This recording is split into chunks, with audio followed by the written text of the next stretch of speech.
Hello friends, एबीएफएम का unit 23 आज हम लोग स्टार्ट करेंगे और ये आपका एबीएफएम मॉड्यूल डी यूनिट 23 है। चैप्टर का नाम है हमारा business analytics as management tool. तो आपका जो मैनेजमेंट टूल है उसके लिए आप बिजनेस एनालिटिक्स को इस्तेमाल कर सकते हो।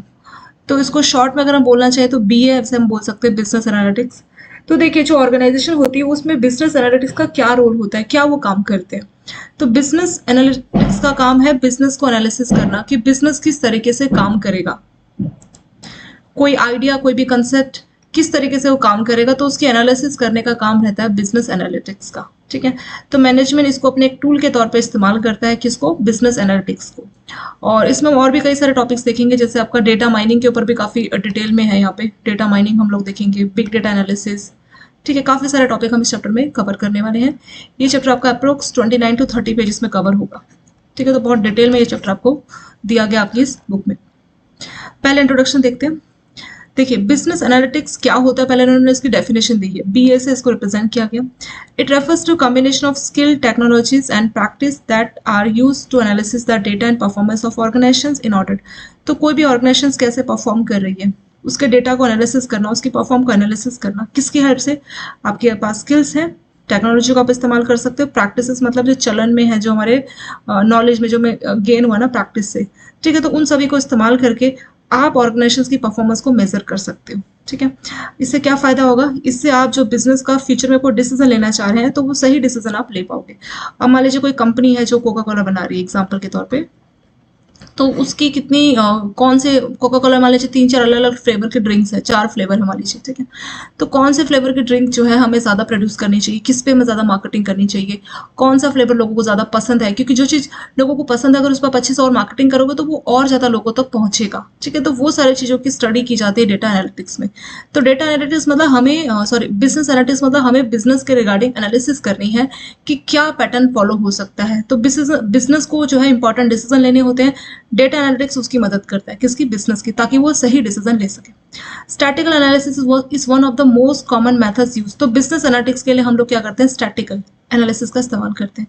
तो बिजनेस एनालिटिक्स हम कैसे करते हैं, स्टैटिकल एनालिसिस की हेल्प से करते हैं। स्टैटिक्स जो है अलग अलग नंबर्स हैं, रिकॉर्ड्स हैं। स्टैटिक्स एक्चुअली क्या है, नंबर्स। जैसे बोलते हैं ना, नंबर नंबर बात करते हैं आपसे, कैसे, जो पैटर्न है नंबर है उसको देख के आप अपने बिजनेस के बारे में बहुत कुछ प्रेडिक्ट कर सकते हो। तो नंबर्स की एनालिसिस होती है आपकी स्टैटिक एनालिसिस, और बिजनेस एनालिसिस भी स्टैटिक एनालिसिस को इस्तेमाल करता है।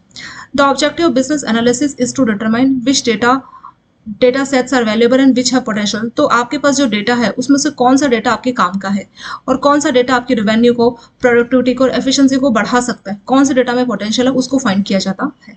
तो वही हो गया आपका बिजनेस एनालिटिक्स। बिजनेस एनालिटिक्स का हम इस्तेमाल करके क्या क्या कर सकते हैं, फ्यूचर की कोई प्रिडिक्शंस अगर हमें करनी है, जैसे कंज्यूमर का बिहेवियर क्या होगा, मार्केट का ट्रेंड क्या होगा, तो वो सारा हम स्टडी कर सकते हैं बीए यानी बिजनेस एनालिटिक्स की हेल्प से। इससे क्या होगा, आप जो एक्टिविटी कर रहे हैं, जो ऑपरेशंस कर रहे हैं वो एफिशिएंट कर पाएंगे, आपके रेवेन्यू में भी इंक्रीज होगा। ठीक है, तो इससे क्या होगा कि आप बेस्ट रेवेन्यू जनरेट कर पाएंगे डेटा एनालिटिक्स, बिजनेस एनालिटिक्स की हेल्प से।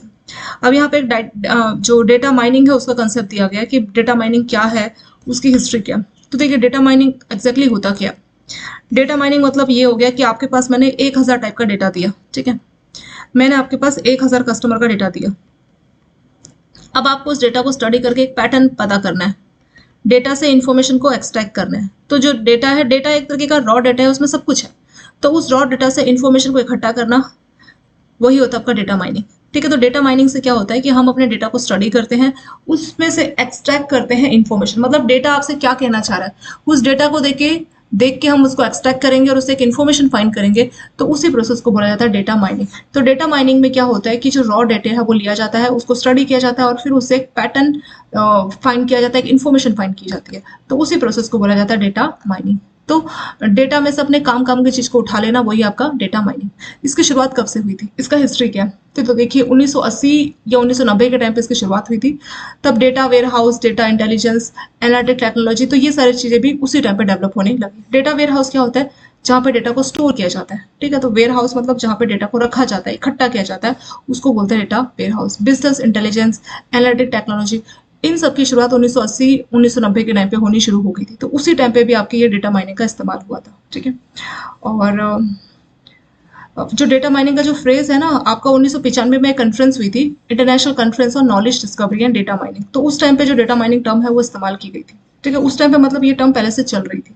तो 1995 में पहली कॉन्फ्रेंस की गई थी, international conference on knowledge discovery and data mining. ठीक है, और ये मॉन्ट्रियल में ये कॉन्फ्रेंस की गई थी। तो इस कॉन्फ्रेंस का पर्पस था डेटा माइनिंग, नॉलेज डिस्कवरी, इसके बारे में बात करना, इसके बारे में डिस्कस करना। ठीक है, तो उस टाइम पे डेटा माइनिंग टर्म पहले से इस्तेमाल में आ रहा था।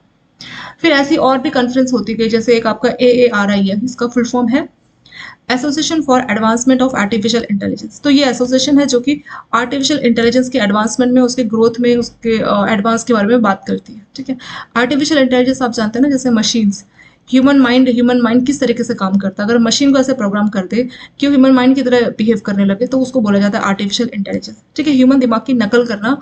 नकल कैसे होगी? आप एक प्रोग्राम बनाएंगे जो कि मशीन के अंदर आप फिट करेंगे, और मशीन भी उसी तरह से बिहेव करेगी जैसे एक ह्यूमन बीइंग बिहेव करता है। उसका माइंड जिस तरीके से सोचता है, मशीन भी वैसे ही सोचने लगी। तो वो होता है हमारा आर्टिफिशियल इंटेलिजेंस। ठीक है, तो ये कॉन्फ्रेंस की गई थी, which was hosted the conference on annual basis for the subsequent. तो ये जो कॉन्फ्रेंस है एक बार की गई थी, और ये जो है सब्सिक्वेंट मतलब लगातार 3 साल तक हुई थी।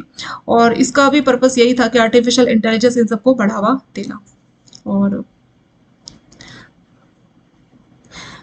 तो ये जो कॉन्फ्रेंस की गई है ये 1999 से शुरू हुई, और इसको KDD 21 बोला जाता है। ठीक है, KDD 21। और यहाँ पे एक ग्रुप है, special interest group on knowledge discovery in data. ठीक है, SIGKDD आप उस ग्रुप को बोल सकते हैं, which is also part of association for computing machinery that focus. तो ये भी नॉलेज डिस्कवरी डेटा माइनिंग पे ही काम करता है। तो अलग अलग टाइप के ग्रुप बनाए हैं, कॉन्फ्रेंसेस की गई है उनके द्वारा, जो कि डेटा माइनिंग के ग्रोथ में काम करती है।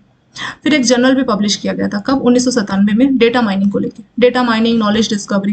देखा जाए डेटा माइनिंग भी तो नॉलेज डिस्कवरी है ना। जैसे आपके पास रॉ डेटा है, इसमें तो बहुत कुछ है, उसमें से आप काम की इंफॉर्मेशन को एक्सट्रैक्ट कर रहे हैं, तो वही डेटा माइनिंग है। Data mining, knowledge discovery. तो इसको जो है एक इस टॉपिक पे जो है एक जर्नल पब्लिश किया गया था 1997 में फर्स्ट टाइम। और फिर अब उसके बाद से ये क्वार्टरली बेसिस पे जो है पब्लिश किया जाने लगा। ठीक है, और मतलब पहले इसको क्वार्टरली बेसिस पे किया था, लेकिन अब ये जो है बाई वीकली, मतलब 15 दिन में, 2 वीक में एक बार जो है ये पब्लिश किया जाने लगा, मंथ में 2 बार, इस तरीके से। और इसमें क्या होता है, ये जो आर्टिकल है ना, ये जो आपका जर्नल है, तो यहाँ पे डेटा माइनिंग, नॉलेज जो डिस्कवरी है, उसके रिगार्डिंग एक्सपर्ट्स की क्या राय है। तो ये जर्नल में आप देख सकते हैं कि एक्सपर्ट्स क्या सोचते हैं डेटा माइनिंग के बारे में। और फिर 2016 में एक और पब्लिकेशन इनका शुरू किया गया था, American journal of data mining and knowledge discovery. तो ये भी रीडर्स पढ़ सकते हैं। तो यहाँ पे इन्होंने थोड़ा सा हिस्ट्री बता रखा है कि डेटा माइनिंग आखिर आया कहाँ से इसकी शुरुआत हुई। अगला हमारा हेडिंग है इसेंशियल ऑफ बिजनेस एनालिटिक्स। इस क्या क्या चीजें आपके बिजनेस एनालिटिक्स के लिए जरूरी है।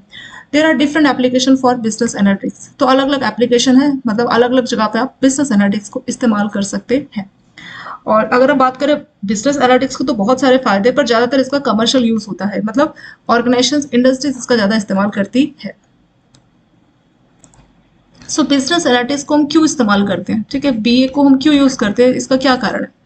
Analyse data coming from different source. तो आपके पास अलग अलग सोर्स से अलग अलग डेटा आ रहा है, उसको एनालाइज करने के लिए हम BA का इस्तेमाल करते हैं।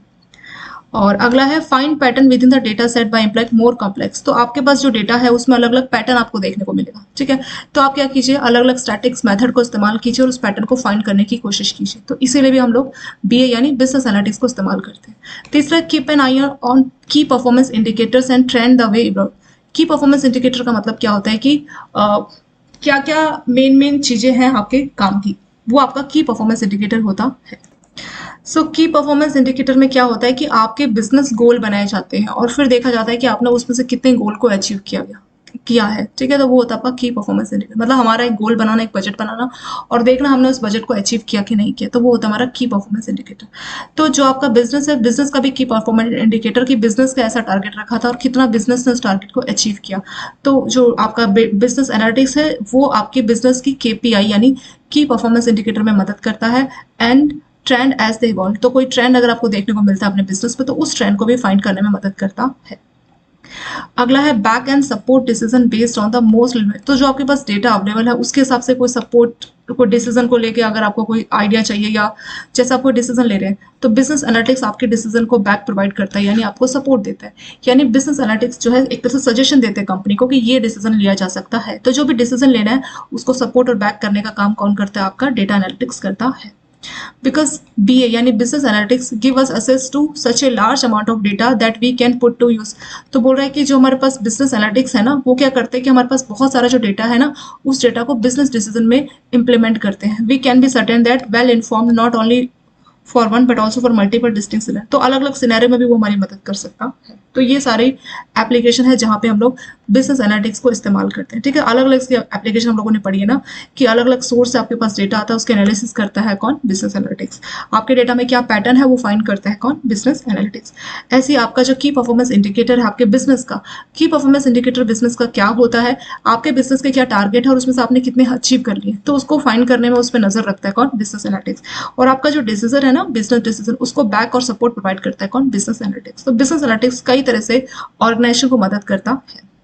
टाइप ऑफ एनालिटिक्स, तो किस तरह से जो है बिजनेस एनालिटिक्स अपना काम करते हैं। तो 4 अप्रोचेस है यहाँ पे। There are 4 primary approaches to business analytics. तो जो बिजनेस के आप एनालिसिस कर रहे हैं, कौन, बिजनेस एनालिटिक्स जो बिजनेस के एनालिसिस कर रहा है, वो 4 अप्रोचेस को इस्तेमाल कर सकता है। तो वो 4 अप्रोचेस कौन कौन सी है? पहला है डिस्क्रिप्टिव, दूसरा है डायग्नोस्टिक, तीसरा है आपका प्रेडिक्टिव, और चौथा और लास्ट आपका प्रिस्क्रिप्टिव। तो इसको लेके आपका क्वेश्चन पूछा गया था, काफी आपका इंपॉर्टेंट है। ठीक है, तो 4 टाइप की कौन सी एनालिसिस होती है वो आपका क्वेश्चन ABFM का पूछा गया था कब, मई 2023 में।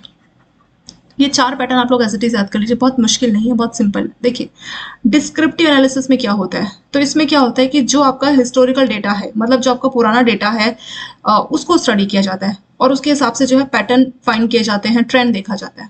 तो डिस्क्रिप्टिव में क्या हो रहा है कि जो आपके पास डेटा है, हिस्टोरिकल डेटा है, तो उसका इंटरप्रिटेशन, जो पुराना डेटा है उसको स्टडी किया जाता है और उसकी हेल्प से कोई पैटर्न या ट्रेंड को डिस्कवर किया जाता है। तो वो है आपका डिस्क्रिप्टिव एनालिसिस। और यहाँ पे क्या बोला है, using methods such as data aggregation and data mining this make it possible to get a comprehensive view of event that can occur in the past as well as. तो देखिए जो चीज पास्ट में होती है उसका फ्यूचर में होने का भी चांस बना रहता है। ठीक है, तो ये एज्यूम किया जाता है किसमें, डिस्क्रिप्टिव एनालिसिस में, कि जो ऑलरेडी एक चीज हो चुकी है वैसे ही दोबारा भी रिपीट हो सकता है, ऐसा एज्यूम किया जाता है। अब मान लीजिए एक कंपनी 1 साल घाटे में चलेगी, तो इसका भी चांस है कि अगले साल भी घाटा उसको हो सकता है, उससे अगले साल भी उसको घाटा हो सकता है। सो कंपनी को बहुत केयरफुल रहना पड़ेगा। तो डिस्क्रिप्टिव एनालिसिस में कौन से मेथड इस्तेमाल किए जाते हैं, डेटा एग्रीगेशन किया जाता है, डेटा माइनिंग की जाती है। डेटा माइनिंग मतलब बहुत सारे डेटा से काम का डेटा इकट्ठा कर लेना, वो है आपका डेटा माइनिंग। ठीक है, तो डिस्क्रिप्टिव एनालिसिस में क्या होता है, जो आपका हिस्टोरिकल डेटा है, जो आपका पास्ट डेटा है, उसको स्टडी किया जाता है और उसकी हेल्प से फ्यूचर में क्या ट्रेंड देखने को मिलेगा वो स्टडी किया जाएगा। ठीक है, तो वही आपका डिस्क्रिप्टिव एनालिसिस। अगला आता है आपका डायग्नोस्टिक एनालिटिक्स। डायग्नोस्टिक वाले में क्या होता है, this type of analysis focus on previous performance to understand which factor drive particular. तो इसमें क्या होता है कि पहले आपने अच्छा परफॉर्म किया, तो इसमें पुरानी चीज को स्टडी किया जाता है जानने के लिए कि क्या ऐसा फैक्टर है जो कि एक बेटर था। जैसे मान लीजिए पिछले बार एग्जाम की बात करते हैं, मान लीजिए पिछले 10th के एग्जाम में आपने बहुत अच्छा स्कोर किया, आपके 90% मार्क्स आए। ठीक है, फिर देखने की कोशिश की जाएगी कि ऐसा कौन सा सब्जेक्ट है जहां पे आपने सबसे अच्छा परफॉर्म किया। फिर उसको देख के पता लगा आपका मैथ्स में 98 मार्क्स है, तो सबसे अच्छा परफॉर्मेंस आपने मैथ्स में किया है।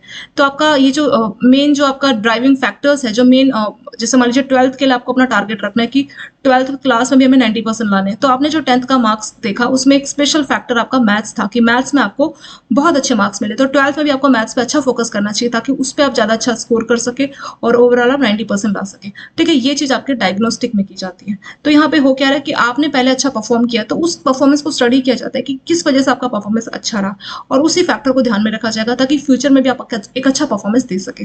ठीक है, तो वही इसमें लिखा है, this type of analysis focus on previous performance. पहले आपने अच्छा परफॉर्म किया, जैसे मैंने 10th क्लास का एग्जांपल दिया, तो वहां पे आपने 90% अच्छा परफॉर्मेंस किया, तो उसको स्टडी किया जाएगा विच फैक्टर्स ड्राइव पर्टिकुलर ट्रेंड। तो कोई अच्छा स्पेसिफिक ट्रेंड देखने को मिला कि 10th क्लास में जब आपने अच्छा परफॉर्म किया तो हर बार जब भी एग्जाम होता तो मैथ्स में आपके फुल बाय फुल, मतलब जैसे अगर 100 का एग्जाम है तो 100/100, तो एक अच्छा ट्रेंड देखने को मिला, तो उसकी यहाँ पे स्टडी की जाती है।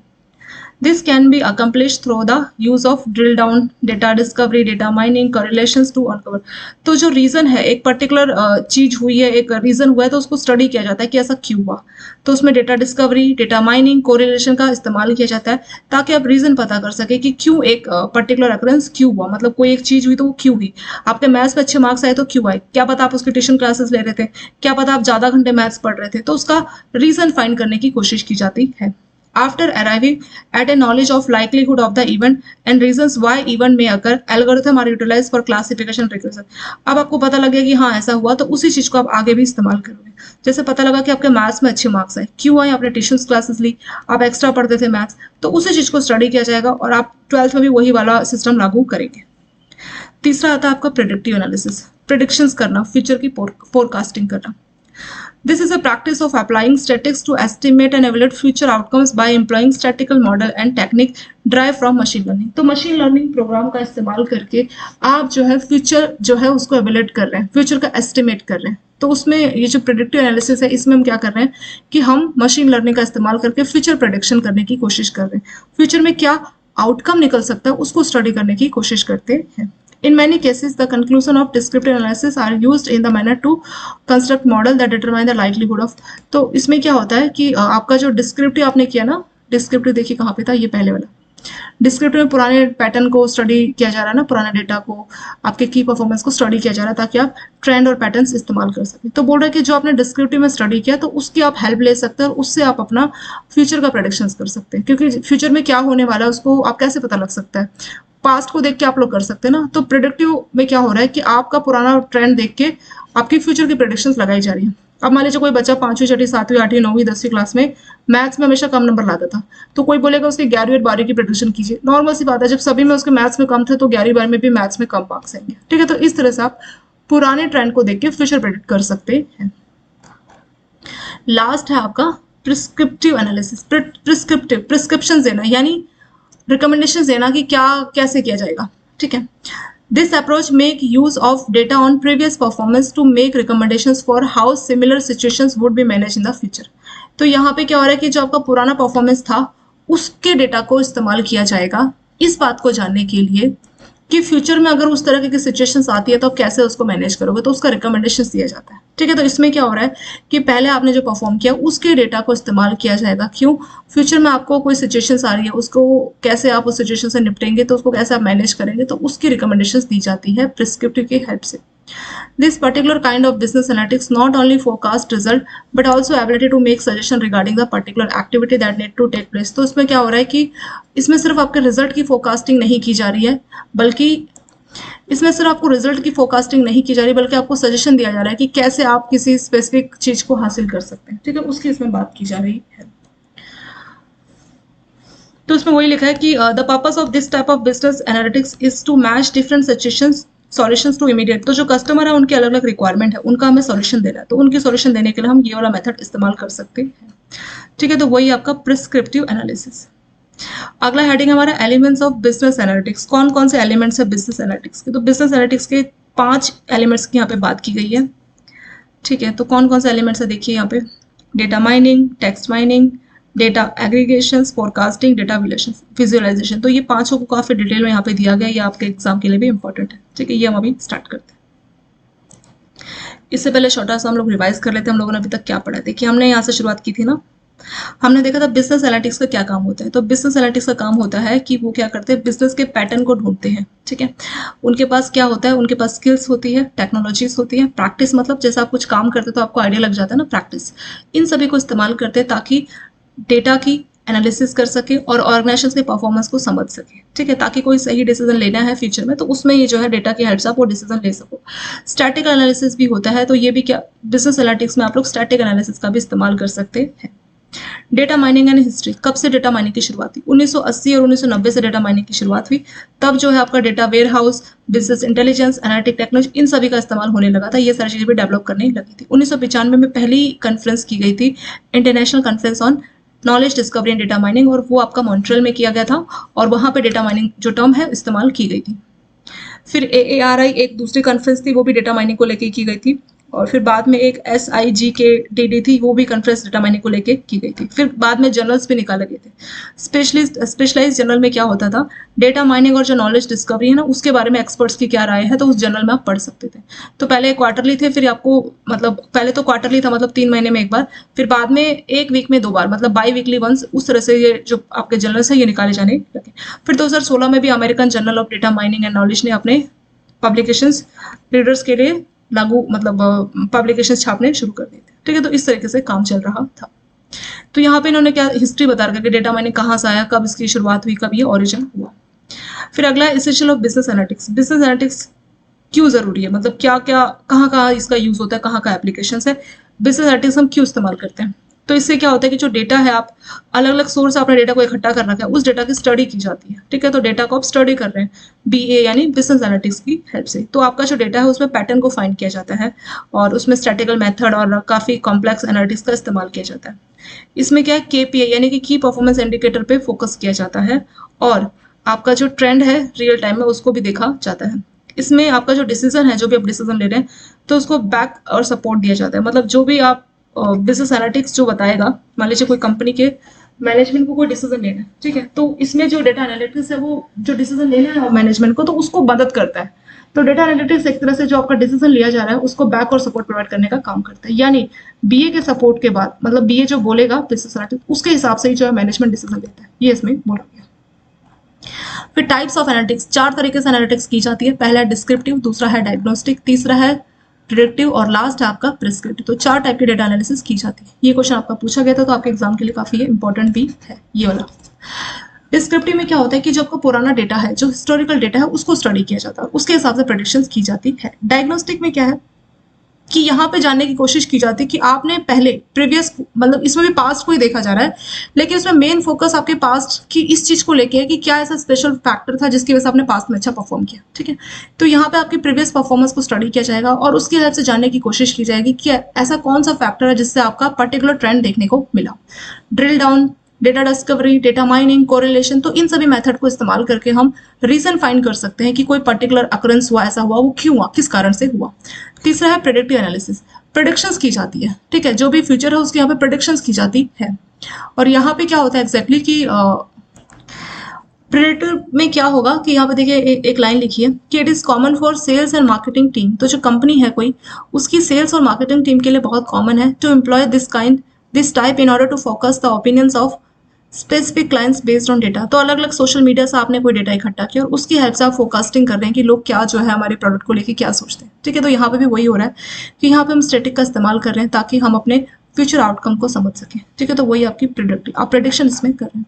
लास्ट है प्रिस्क्रिप्टिव। तो यहाँ पे क्या होता है कि आपको सिर्फ इसमें फ्यूचर सॉल्यूशन ही नहीं दिया जाता, फ्यूचर अप्रोच ही नहीं अपनाई जाती, बल्कि आपको रिकमेंडेशंस भी दिया जाता है कि इस तरह की सिचुएशन फ्यूचर में आएगी तो आपको क्या करना चाहिए, ठीक है। तो वो होता है आपका प्रिस्क्रिप्टिव, जैसे प्रिस्क्राइब करते हैं ना डॉक्टर हमें दवाइयाँ, तो ये बिल्कुल उसी तरह से है कि हमारे को जो है पुराने ट्रेंड को देख के रिकमेंडेशन दी जाएगी कि किस तरह से आपकी अगर इस तरह की स्थिति फ्यूचर में दोबारा होती है तो आप क्या करोगे, कैसा आपको करना चाहिए, ठीक है। तो पुराना जो आपने परफॉर्म किया डेटा, उसकी हेल्प से फ्यूचर में अगर कोई ट्रेंड होने वाला है तो फ्यूचर में कोई चीज होने वाली तो उसको लेकर हमें रिकमेंडेशन दिया जाता है, वो हमारा प्रिस्क्रिप्टिव एनालिसिस। तो 4 है देखिए। पहला डिस्क्रिप्टिव, तो यहाँ पे क्या कि पास्ट डेटा को स्टडी किया जाता है और उससे पैटर्न को फाइंड किया जाता है, ट्रेंड को फाइंड किया जाता है। डायग्नोस्टिक में क्या हो रहा है कि यहाँ पे जानने की कोशिश की जाती है पुराने डेटा को स्टडी करके कि क्या स्पेसिफिक पैटर्न है, क्या ट्रेंड देखने को मिला और क्या कारण है, रीजन जानने की कोशिश की जाती है कि ऐसा क्यों हुआ, ऐसा ट्रेंड क्यों देखने को मिला। प्रेडिक्टिव में क्या हो रहा है कि हाँ, यहाँ पे हम पुराने डेटा को स्टडी कर रहे हैं और उसमें फ्यूचर को प्रेडिक्ट कर रहे हैं। इसमें हम अलग अलग मॉडल या स्टैटिक्स जो टेक्निक है उसका इस्तेमाल कर रहे हैं। लास्ट है आपका प्रिस्क्रिप्टिव में क्या हो रहा है कि आपको जो है मान लीजिए यहाँ पे प्रिस्क्राइब किया जा रहा है, मतलब मान लीजिए कोई फ्यूचर में आपका कोई इवेंट हुआ, फ्यूचर में कुछ हुआ, तो कैसे आप उस सिचुएशंस को फ्यूचर में मैनेज कर सकते हैं, तो उसके रिगार्डिंग रिकमेंडेशंस दिया जाता है, वो है आपका प्रिस्क्रिप्टिव एनालिसिस। अगला है आपका एलिमेंट्स। तो बिजनेस एनालिटिक्स के कौन से एलिमेंट है, तो टोटल 5 एलिमेंट्स की यहाँ पे बात की गई है और इन्हीं एलिमेंट्स का बहुत डिटेल में हमारा डिस्कशन होने वाला है आने वाली वीडियोस में। तो पहला हमारा डेटा माइनिंग। डेटा माइनिंग क्या होता है, देखिए, data mining is the process of searching big data. तो डेटा माइनिंग में क्या हो रहा है, जैसे मैंने आपको बताया कि बहुत सारा हजारों लाखों टाइप का डेटा है, उसमें से काम का आपने डेटा लिया, ठीक है। मान लीजिए 1000 डेटा, उसमें से आपने काम के 10 लोगों का कस्टमर का डेटा ले लिया, तो आपने क्या किया कि 1000 में से जो काम के 10 लोग हैं उसके डेटा को आपने इकट्ठा कर लिया, तो आपने किया डेटा माइनिंग। तो डेटा माइनिंग अगर हम सिंपल सी भाषा में बोलना चाहे तो हमारे पास हजारों लाखों का डेटा है, उसमें से काम की इन्फॉर्मेशन को हमने एक्सट्रैक्ट कर लिया, उस एक्सट्रैक्शन के प्रोसेस को बोला जाता है डेटा माइनिंग। तो यहाँ पे लिखा है data mining is the process of searching through big data. Big data set मतलब जहाँ पे सब कुछ है, जहाँ पे बहुत सारा डेटा है, उसमें हम सर्च कर रहे हैं to find pattern and relationship that when analysis can exist, तो उसमें हम पैटर्न फाइंड करेंगे और रिलेशनशिप फाइंड करेंगे ताकि कोई भी इशू अगर कोई कमर्शियल एंटरप्राइज फेस कर रही है तो उस इशू का हम रेजोल्यूशन कर सकें। तो वही हमारा डेटा माइनिंग। डेटा माइनिंग में क्या हो रहा है कि हमारे पास जो बहुत सारा डेटा उसका पैटर्न और रिलेशनशिप को फाइंड किया जा रहा है ताकि किसी भी कमर्शियल एंटरप्राइज का कोई इशू है उसको हम लोग समझ सके। तो वही हमारा data mining. The process of extracting meaningful information from data, तो डेटा क्या आपका रॉ डेटा है, तो उस रॉ डेटा में से आप मीनिंगफुल इन्फॉर्मेशन को एक्सट्रैक्ट कर रहे हैं, उसी को डेटा माइनिंग बोला जाता है।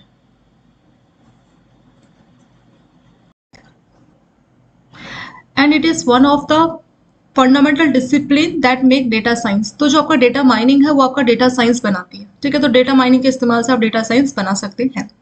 Both of these terms refers to application of advance analytical methods, तो इन दोनों ही मेथड्स पे चाहे आप बात कर लीजिए डेटा माइनिंग या डेटा साइंस की, तो वहां पे आप एडवांस मतलब हाई वर्जन के एनालिटिक मेथड का इस्तेमाल करते हैं। और यहाँ पे जैसे आपका जो डेटा माइनिंग आप लोग करते हैं ना, तो वो क्या होता है आपका केडीडी प्रोसेस में भी मदद करता है। Data mining is a step in the knowledge discovery in database. KDD का फुल फॉर्म है नॉलेज डिस्कवरी इन डेटाबेस। तो जो knowledge discovery in database process है वहां पे भी आपका डेटा जो है माइनिंग हेल्प करता है। केडीडी एक्जैक्टली क्या है, which is a data science approach for obtaining processing and analysing data.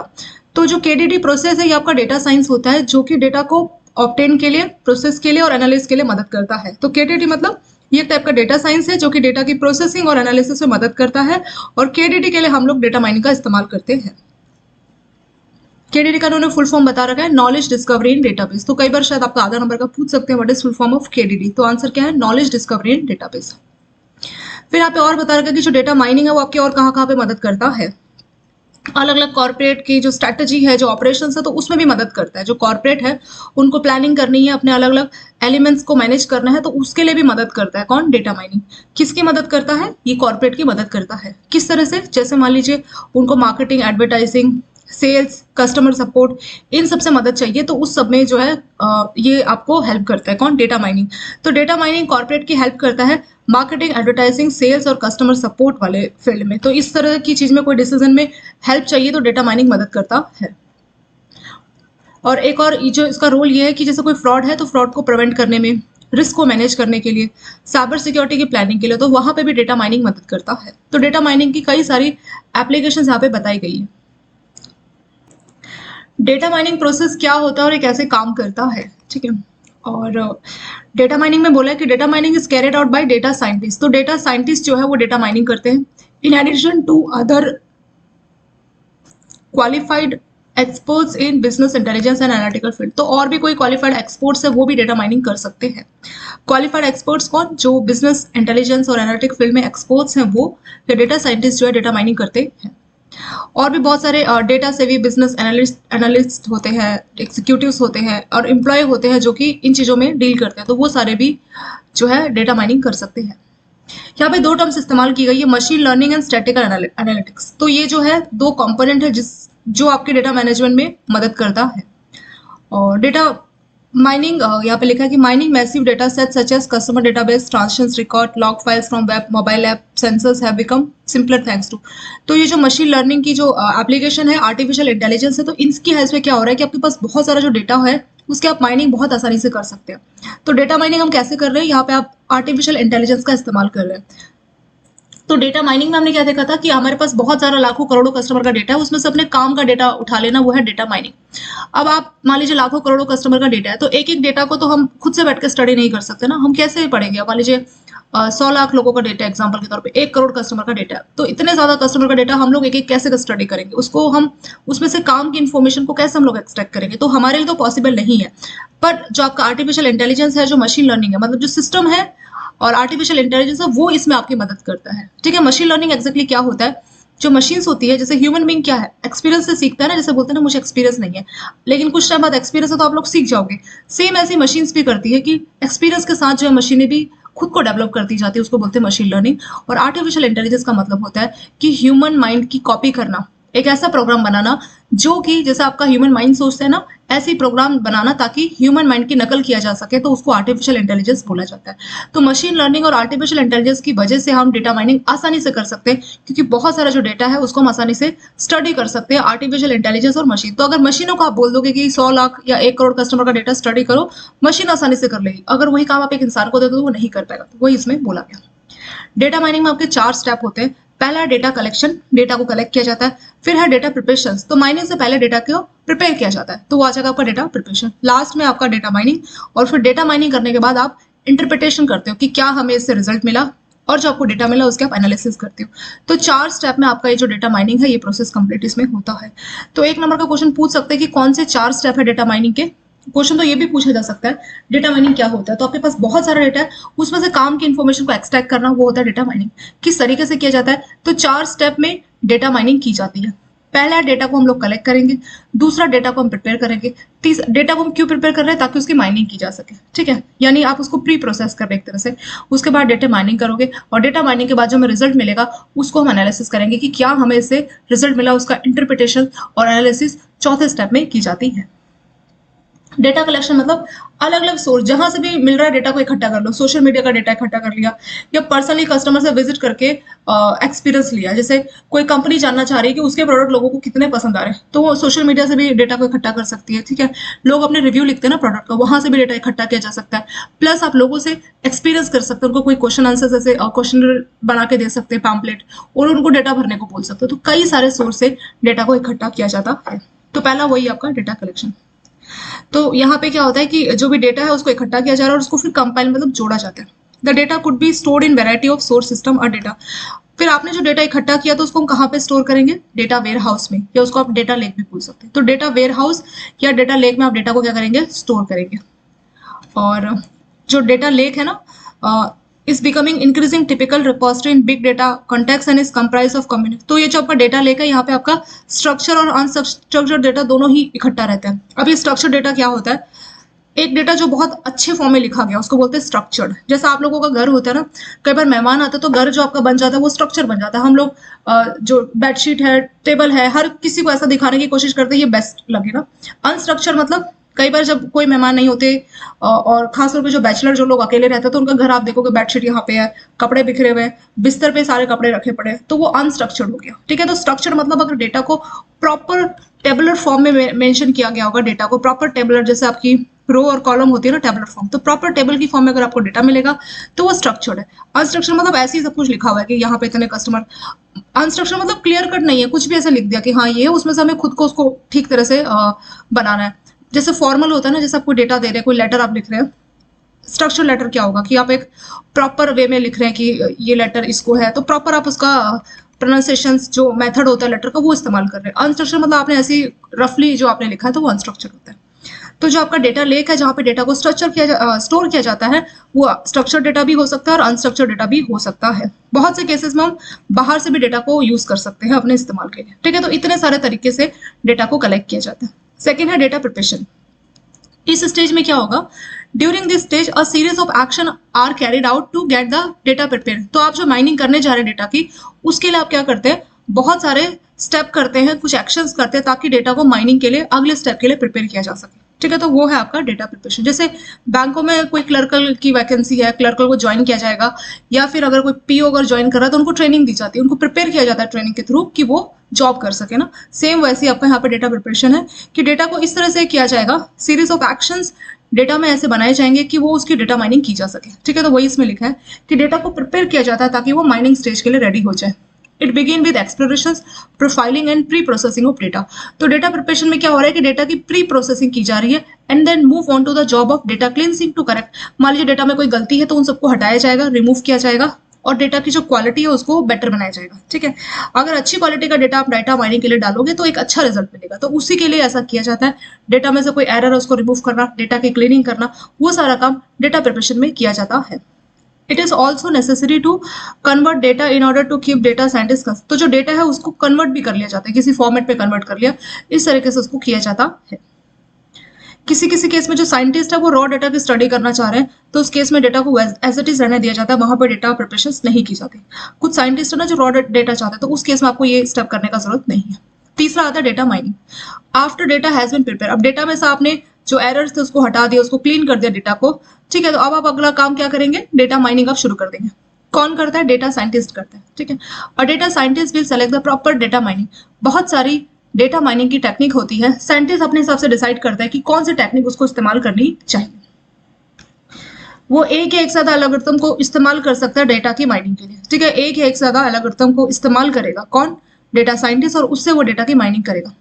Before being applied to whole set of data, the algorithm that are used in machine learning application often need be train on small sample. तो यहाँ पे जो आप data की mining कर रहे हैं, तो आप पहले थोड़ा सा सैंपल लेते हैं, स्मॉल सैंपल डेटा, वहां पे आप माइनिंग करते हैं और फिर उसका रिजल्ट देख के पूरा जो डेटा है उस पर आप उसकी माइनिंग करते हैं, ठीक है। तो डेटा माइनिंग में क्या हो रहा है कि जो डेटा मिल रहा है, मान लीजिए आपका 1 करोड़ का डेटा था, उसमें से जोड़ कर 1 लाख जो लोग हैं उनका डेटा लिया गया, ठीक है। 1 करोड़ में से 1 लाख लिया गया डेटा माइनिंग के लिए। तो 1 लाख की भी पूरी माइनिंग एक बार में नहीं करते। 1 लाख में से आपने मान लीजिए सिर्फ 10,000 का डेटा लिया और फिर उनकी आप माइनिंग कर रहे हो, फिर आप रिजल्ट देख रहे हो और उस सबसे बाकी जो बचा 90,000 उसकी आप बाद में माइनिंग करोगे। वो यहाँ पे लिखा है कि डेटा माइनिंग पूरे वाला जो डेटा मिलता है उसकी नहीं की जाती, थोड़ा सैंपल लेके उसकी की जाती है। कौन सा मेथड इस्तेमाल करना है वो डेटा साइंटिस्ट के ऊपर होता है कि वो सोचेगा कि कौन सा मेथड, कौन सी टेक्निक को इस्तेमाल करने वाला है। वो उसमें एक या एक से ज्यादा एल्गोरिथम को भी इस्तेमाल कर सकता है। लास्ट है interpretation and analysis of data. अब आप क्या करोगे? डेटा का इंटरप्रिटेशन करोगे, उसकी एनालिसिस करोगे। The finding from data mining are incorporated into analytical models which are then utilized to guide decision making। तो जो आपने डेटा माइनिंग की, उससे जो आपको रिजल्ट मिला, जो फाइंडिंग मिली, उसको आप यूज करते हो एनालिटिकल मॉडल में और फिर उसको इस्तेमाल किया जाता है डिसीजन मेकिंग के लिए, ठीक है। जो भी बिजनेस ऑपरेशंस है उसके बाकी के एक्सपेक्ट या डिसीजन मेकिंग के लिए आप उस डेटा को इस्तेमाल करते हैं। तो जो आपका डेटा साइंटिस्ट होता है या जो डेटा साइंस टीम है उसके जो मेंबर्स है, ये उनकी रिस्पॉन्सिबिलिटीज होती है कि वो देखे कि कौन सी टेक्निक जो है क्या उसका रिजल्ट मिला है, वो सब उसको देखना, आगे बताना, वो उनका काम रहता है, ठीक है। और यहाँ पे डेटा विजुअलाइजेशन, मतलब जो डेटा है उसको विजुअल्स के फॉर्म में दिखाया जाएगा कि ये रिजल्ट्स है, जैसे ग्राफ्स बना लिए, कुछ आपके टेबलर फॉर्म में विजुअलाइज कर रहे हैं, ठीक है। या स्टोरी टेलिंग के फॉर्म में भी आप डेटा को बता सकते हैं। किसको बताना है? जो बिजनेस के एग्जीक्यूटिव है उनको बताना है कि ये ऐसा सा रिजल्ट मिला इससे। इसके साथ पार्ट 1 आपका कंप्लीट हो गया। पार्ट 2 से आगे के टॉपिक को हम लोग देखेंगे, types of data mining technique, ठीक है। ये हम पार्ट 2 में देखेंगे। और इस चैप्टर में ऑलमोस्ट आपके 29 to 30 पेज है, तो मुझे लगता है शायद 5 या 6 पार्ट आपके बनेंगे।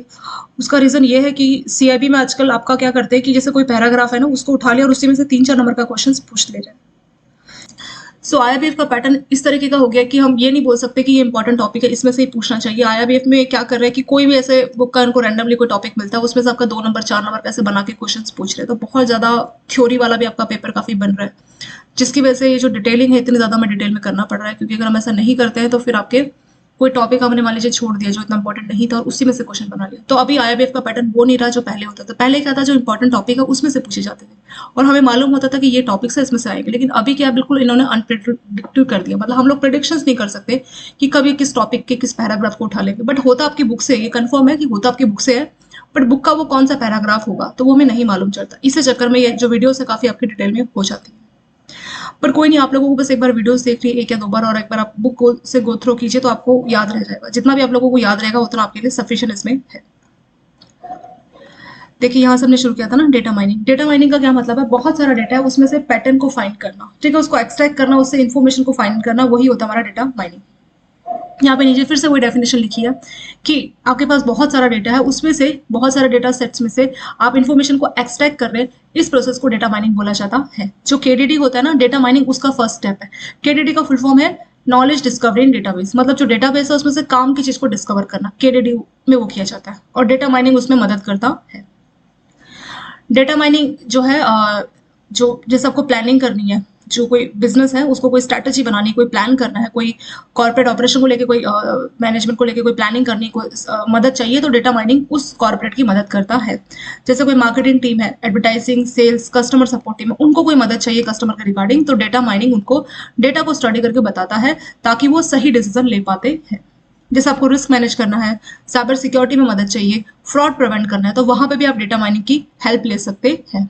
डेटा माइनिंग किस तरीके से किया जाता है? तो देखिए, डेटा माइनिंग में 4 प्रोसेस आपके इस्तेमाल किए जाते हैं। डेटा माइनिंग कौन करता है?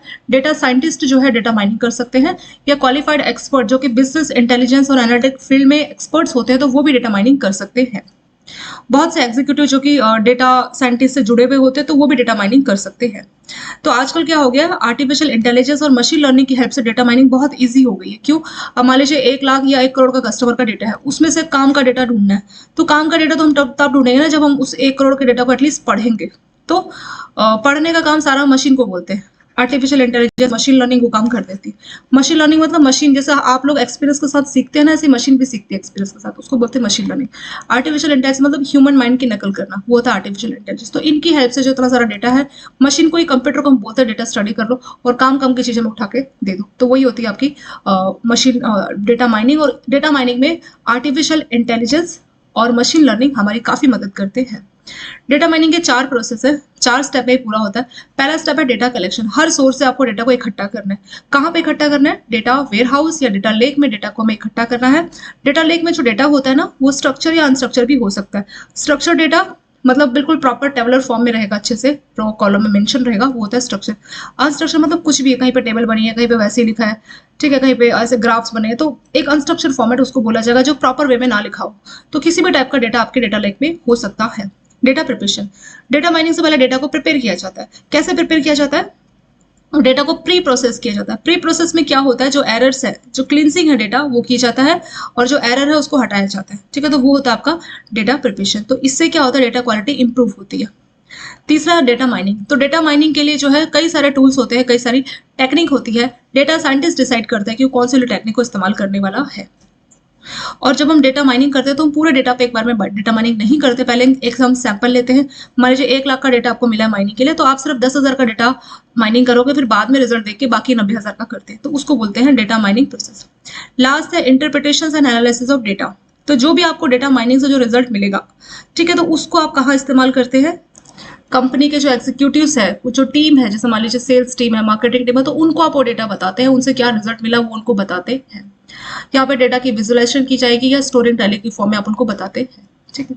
चलिए पार्ट 1 आपका हो गया। पार्ट 2 से आने वाला टॉपिक हम लोग डिस्कस करेंगे। ये वीडियो अगर आप लोगों को अच्छी लगे तो लाइक, सब्सक्राइब, शेयर जरूर करें। Thank you so much for watching this video.